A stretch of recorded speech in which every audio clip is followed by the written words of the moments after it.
Sanders, O'Malley, and Hillary are scheduled to participate in the first Democrat presidential debate in October in Nevada. Now, next door in California, the Democrat machine continues to dominate the political landscape of the Golden State. The question is, can California ever return to being Reagan country? That is, conservative country. Joining me now from Southern California, Republican candidate for the Assembly in California, District 68, Deborah Pauly. Deborah, politically, economically, socially, is California a lost cause? I guess not. If you're running for office, do you think you can fix it? Is that correct? Graham, I don't believe it's a lost cause, or I wouldn't be running for office. I believe that fundamentally we have a lot of conservatives here that have maybe stayed out of politics for a while, been maybe a little disappointed in how the Republican Party has been behaving, but it is not a lost cause. There are many areas of policy that can be corrected. We're kind of in a crisis right now in this state, and I think even the Democrats are beginning to see that. I'm talking about your garden variety Democrats, not those that are in charge instituting these poor policies. You know, I've always kind of scratched my head at California because you look at the large Hispanic or Latin influence in California, and truly Latins, Hispanics, whatever you want to call them, are conservative.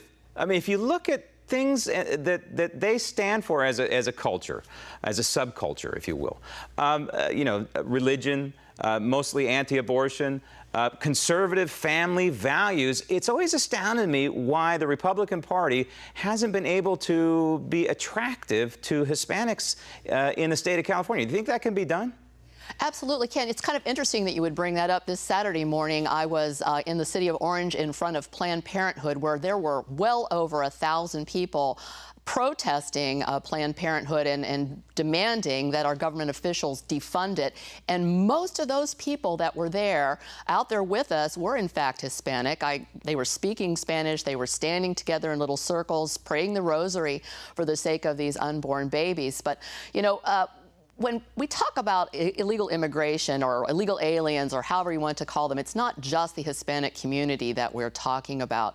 There are 11.7 million illegal immigrants in this country, so the problem is not unique to California, but California is uniquely burdened in that about 2.5 million, or 22% of those, reside in California. Once again, that has to do with poor policy. But that's an estimate, right? I mean, it could be way, way more than that. And California seems to coddle illegal immigrants, whether they're sanctuary cities or driver's licenses. And now I heard recently that all the courts in California must have this plethora of interpreters.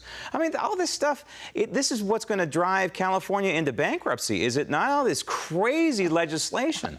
It already is, and you're absolutely right. We have this "if you build it, they will come" false policy position, and in fact, they are coming. As you mentioned, there are 35 official sanctuary cities in the state of California. That's official. It's a sanctuary state, essentially, right? California is. I guess you could probably say that. Yeah. I know in my city, it's certainly not considered a sanctuary city.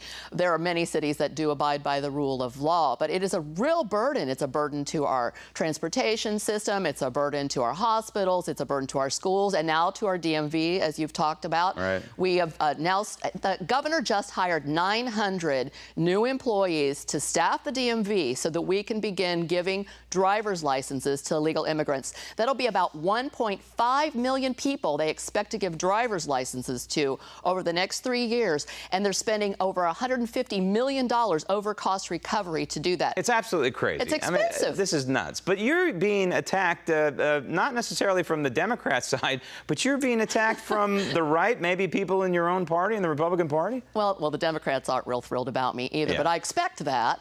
The Republican Party, you know, there is a divide within the party, and that's part of the problem that we're having right now. I'd say most of your garden variety conservatives are not attacking me. They're helping me. They're siding with me. They're cheering me on.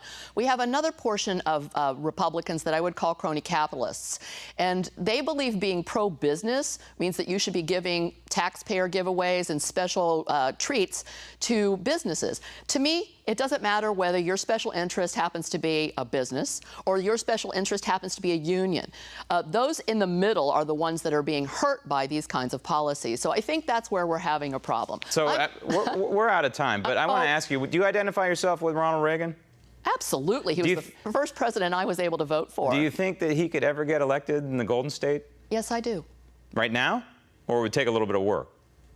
I think that if the two sides of the Republican Party could come together right now, we could elect a Republican governor. Well, that's very optimistic. And we wish you best on your campaign. And we hope that you can return the California dream to its noted and historic reality. Thanks for joining us. Thank you. Coming up.